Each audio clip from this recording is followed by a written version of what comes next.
ನೀವು ನಮ್ಮ ಸದನದ ಗೌರವಾನ್ವಿತ ಅತ್ಯಂತ ಹಿರಿಯ ಸದಸ್ಯರು, ಸಹಕಾರಿಗಳು.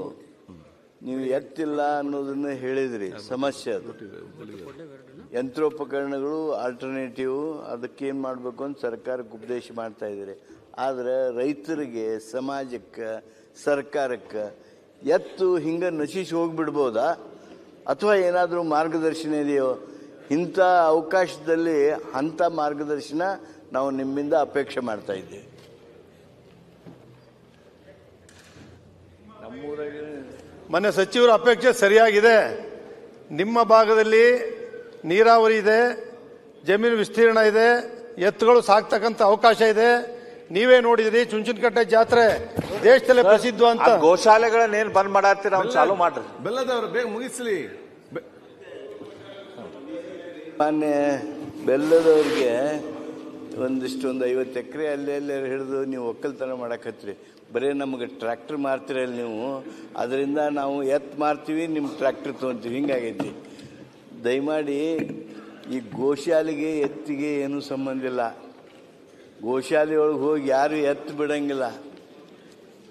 ಗೋಶಾಲೆಗಳು ಅಂದ್ರೆ ಈಗ ನಾವು ಒಂದು ಕಡೆ ಕುರ್ತಕೋಟಿಯೊಳಗೆ ಎತ್ತಿಗಾಗಿನ ಹಾಸ್ಟೆಲ್ ಮಾಡಿದ್ದೀವಿ. ಆದರೆ ರೈತರು ಅದನ್ನು ಫ್ರೀಯಾಗಿ ಅಪೇಕ್ಷೆ ಮಾಡ್ತಾರೆ ಫೆಸಿಲಿಟಿನ. ಅದಕ್ಕೆ ಏನು ಮಾಡಬೇಕು ಅನ್ನೋದ್ರ ಬಗ್ಗೆ ನಾವು ವಿಚಾರ ಮಾಡದೆ ಹೋದ್ರೆ, ಈಗೆಲ್ಲ ನಮ್ಮ ಮನ್ಯಾಗ ಅದೆಲ್ಲ 6 ಜೊತೆ ಎತ್ತಿರ್ತಿದ್ವು, 8 ಜೊತೆ ಎತ್ತಿನ ಕಂಬಂತಿರ್ತಿದ್ರು, 12 ಜೊತೆ ಎತ್ತಿನ ಕಂಬಂತಿದ್ರು. ಈಗ ಯಾರ ಮನ್ಯಾಗೂ ಒಂದು ಜೋಡಿ ಎತ್ತು ಸಹಿತಿಲ್ಲ. ಆ ಸಗಣಿ ಬಳಿಯೋದು ತೊಂದರೆ ಸಲುವಾಗಿ ಎತ್ತು ಕಟ್ಟುವುದ ನಿಲ್ಸ್ಯಾರ. ಆಯ್ತು, ಓಟದ ಅದು ಬೇಗ ಫಿನಿಶ್ ಮಾಡಿ. ಎತ್ತು ಆಕಳ ಎಲ್ಲಾದ್ರ ಬಗ್ಗೆನೂ ವಿಚಾರ ಆದಷ್ಟು ಬೇಗ. ಎತ್ತಿನ ಜೊತೆ ಆಕಳದ್ದು ಚರ್ಚೆ ಬೇಡ. ಬೆಲ್ಲದವರೇ ವಿಚಾರ ಮಾಡ್ರಿ.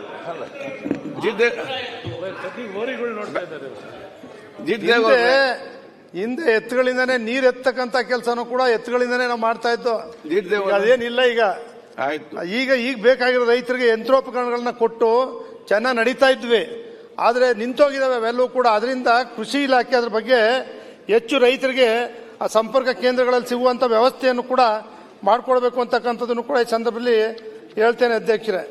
ಅದೇ ರೀತಿ ಸಾವಯವ ಕೃಷಿ ಬಗ್ಗೆ ನಮ್ಮ ಕೇಂದ್ರ ಹಾಗೂ ರಾಜ್ಯ ಸರ್ಕಾರ ಮಟ್ಟದಲ್ಲಿ ಆದ್ಯತೆ ನೀಡಿರುವುದು ಸರಿಯಷ್ಟೇ.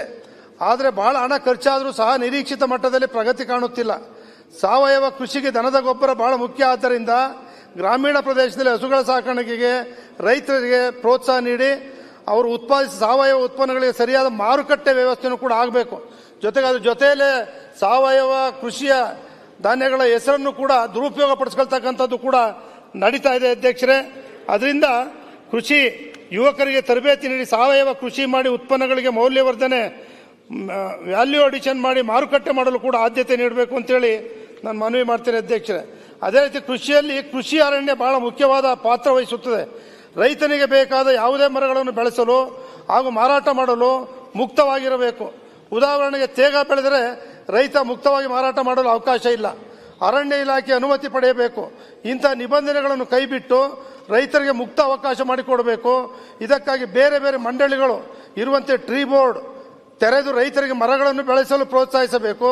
ಜೊತೆಗೆ ಮಾರಾಟ ಮಾಡಲು ಕೂಡ ವ್ಯವಸ್ಥೆಯನ್ನು ಕಲ್ಪಿಸಬೇಕು ಅಂತೇಳಿ ನಾನು ಮನವಿ ಮಾಡ್ತೇನೆ ಅಧ್ಯಕ್ಷ. ಕೃಷಿ ಇಲಾಖೆ ಅದೇ ರೀತಿ ತಮಿಳುನಾಡಲ್ಲಿ, ಆಂಧ್ರ ಪ್ರದೇಶದಲ್ಲಿ ಕೃಷಿ ಇಲಾಖೆ ಕಾರ್ಯದರ್ಶಿಗಳು ಹಾಗೂ ಆಯುಕ್ತರುಗಳನ್ನು ಗ್ರಾಮೀಣ ಪ್ರದೇಶದ ಹಿನ್ನೆಲೆ ಉಳ್ಳ IAS ಅಧಿಕಾರಿಗಳನ್ನು ನೇಮಕ ಮಾಡ್ತಾರೆ.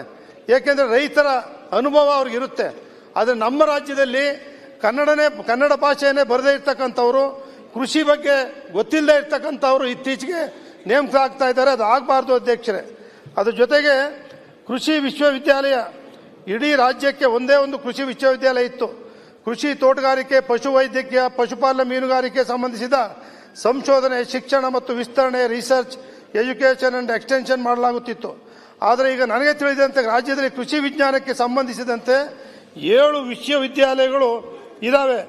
ಈ ವಿಶ್ವವಿದ್ಯಾಲಯಗಳ ಕೊಡುಗೆ ಏನು ಎಂಬುದು ಪ್ರಶ್ನಾರ್ಹ ಅಧ್ಯಕ್ಷರೇ.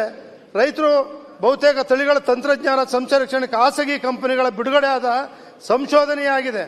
ಉದಾಹರಣೆಗೆ ಭತ್ತ, ಮುಸ್ಕಿನ್ ಜೋಳ, ತರಕಾರಿ ಇತ್ಯಾದಿ ಅಷ್ಟೇ ಅಲ್ಲ, ಕೃಷಿಯಲ್ಲಿ ಬಳಸುತ್ತಿರುವ ಬಹುತೇಕ ಯಂತ್ರೋಪಕರಣಗಳು ಸಹ ಖಾಸಗಿ ಕಂಪನಿಗಳು ಅಭಿವೃದ್ಧಿಪಡಿಸುತ್ತಿರುವ ತಂತ್ರಜ್ಞಾನವೇ ಹೊರತು ಕೃಷಿ ವಿಶ್ವವಿದ್ಯಾಲಯಗಳಲ್ಲಿ ರೈತರಿಗೆ ಅಳವಡಿಸಬಹುದಾದ ತಂತ್ರಜ್ಞಾನಗಳು ನಿರೀಕ್ಷಿತ ಮಟ್ಟದಲ್ಲಿ ಆಗುತ್ತಿಲ್ಲ. ಇದನ್ನ ಕೃಷಿ ತಜ್ಞರಿದ್ದಾರೆ, ಆದರೂ ಕೂಡ ಆಗ್ತಾ ಇಲ್ಲ. ಆದರೂ ಕೂಡ ಅಲ್ಲಿ ಸರಿಯಾದಂಥ ಅಧಿಕಾರಿಗಳು ಇಲ್ಲದೆ ಈ ರೀತಿ ಆಗ್ತಾ ಇದೆ ಅನ್ನೋ ಕೂಡ ತಮ್ಮ ಗಮನಕ್ಕೆ ತರುತ್ತೇನೆ ಅಧ್ಯಕ್ಷರೇ. ರೈತರ ಕಲ್ಯಾಣ ನಿಧಿ ಸ್ಥಾಪಿಸಬೇಕು ಅಧ್ಯಕ್ಷರೇ. ಇನ್ನಷ್ಟು ಅಧ್ಯಕ್ಷರೇ, ರೈತರ ನಿಧಿ ಸ್ಥಾಪಿಸುವ ಅಗತ್ಯ. ರೈತರು ಅಪಘಾತಕ್ಕೆ ಈಡಾದ ಸಂದರ್ಭದಲ್ಲಿ ರೈತರ ಮಕ್ಕಳ ವಿದ್ಯಾಭ್ಯಾಸಕ್ಕಾಗಿ ಅಥವಾ ಮದುವೆ ಮಾಡಲು ವೈದ್ಯಕೀಯ ವೆಚ್ಚ ಭರಿಸಲು ಸುಲಭ ಬಡ್ಡಿದರ ಸಾಲ ಅಥವಾ ಸಹಾಯ ನೀಡಲು ಈ ನಿಧಿಯನ್ನು ಬಳಸಿಕೊಳ್ಳಬಹುದಾಗಿದೆ. ಮುಂದುವರಿದು ಇದಕ್ಕೆ ಪ್ರತ್ಯೇಕವಾದ ಲೆಕ್ಕ ಶೀರ್ಷಿಕೆಯನ್ನು ನೀಡಿ ಈ ನಿಧಿಗೆ ವಂತಿಗೆ ನೀಡುವಂತಹ ಅನುದಾನ ನೀಡುವ ವ್ಯಕ್ತಿ ಅಥವಾ ಸಂಸ್ಥೆಗಳಿಗೆ ಆದಾಯ ತೆರುವ ಎಟಿಜಿ ಅಡಿಯಲ್ಲಿ ವಿನಾಯಿತಿ ನೀಡಲು ಕೂಡ ಅವಕಾಶ ಕಲ್ಪಿಸಬೇಕು ಅಧ್ಯಕ್ಷರೇ. ಅದೇ ರೀತಿ ಕೋಲ್ಡ್ ಸ್ಟೋರೇಜ್ಗಳು ಕೂಡ ಎಪಿಎಂಸಿಗಳಲ್ಲಿ ಆಗಬೇಕು. ಜೊತೆಗೆ ಎಪಿಎಂಸಿಗಳಲ್ಲಿ ನೂತನ ಕಾಯ್ದೆ ತಂದಿದ್ದಾರೆ ಅಧ್ಯಕ್ಷರೇ. ನಾನಾದ್ರೂ ಕೂಡ ಹೇಳ್ತೇನೆ ಅಧ್ಯಕ್ಷರೇ, ಎಪಿಎಂಸಿಗಳಿದ್ದಾವೆ. ರೈತರ ಜಮೀನು ಬೆಳೀತಕ್ಕಂಥ ತರಕಾರಿ ಇರ್ಬೋದು, ಯಾವುದೇ ಬೆಳೆಗಳು ಇರ್ಬೋದು, ದೂರವಾಣಿ ಮಾಡಿದ್ರೆ ಅಲ್ಲಿಂದ ಬಂದು ರೈತನ ಜಮೀನಿಗೆ ವಾಹನಗಳನ್ನು ವ್ಯವಸ್ಥೆಯನ್ನು ಮಾಡಿ ಮಾರುಕಟ್ಟೆಗೆ ಕರ್ತರ್ತಕ್ಕಂಥ ಕೆಲಸವನ್ನ ಎಪಿಎಂಸಿಗಳು ಮಾಡಬೇಕು ಅಂತೇಳಿ ತಮ್ಮಲ್ಲಿ ಮನವಿಯನ್ನು ಮಾಡ್ತೇನೆ ಅಧ್ಯಕ್ಷರೇ. ಕೃಷಿ ಯಂತ್ರೋಪಕರಣಗಳಿಗೆ ಸಬ್ಸಿಡಿಯನ್ನ 1 ಲಕ್ಷ ಕೊಡ್ತಾ ಇದ್ದಾರೆ ಅಧ್ಯಕ್ಷೆ. ಅದು ಸಾಲದಿಲ್ಲ, ಅದು 2 ಲಕ್ಷ ರೂಪಾಯಿ ಮಾಡಬೇಕು. ಬೆಲೆ ಜಾಸ್ತಿ ಆಗಿದೆ ಅಂತಕ್ಕಂಥದ್ದನ್ನು ಕೂಡ ಈ ಸಂದರ್ಭ ಹೇಳ್ತೇನೆ. ಕೃಷಿ ಯಾಂತ್ರೀಕರಣ ಕಾರ್ಯಕ್ರಮ 428 ಕೋಟಿ ಅನುದಾನ ಕಲ್ಪಿಸ್ತೇವೆ ಅಂತೇಳಿ ಹೇಳಿದ್ದಾರೆ. ಹನಿ ಮತ್ತು ತುಂತುರು ನೀರಾವರಿ ಘಟಕಗಳಿಗೆ 440 ಕೋಟಿ ತುಂಬಾ ಉಪಯುಕ್ತತೆ ಇದೆ. ನಾನು ಸರ್ಕಾರವನ್ನು ಅಭಿನಂದಿಸ್ತೇನೆ ಅಧ್ಯಕ್ಷರೇ. ಅಧ್ಯಕ್ಷರೇ, ಜೊತೆಗೆ ಮಾತಾಡಿ, ನಿಮ್ಮ ಕಂಟಿನ್ಯೂ ಮಾಡಿ.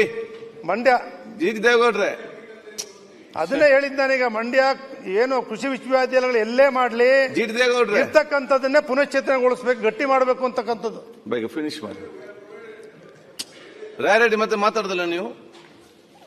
ಕೃಷ್ಣ ಮಾತಾಡಿ. ಜಲಾಶಯ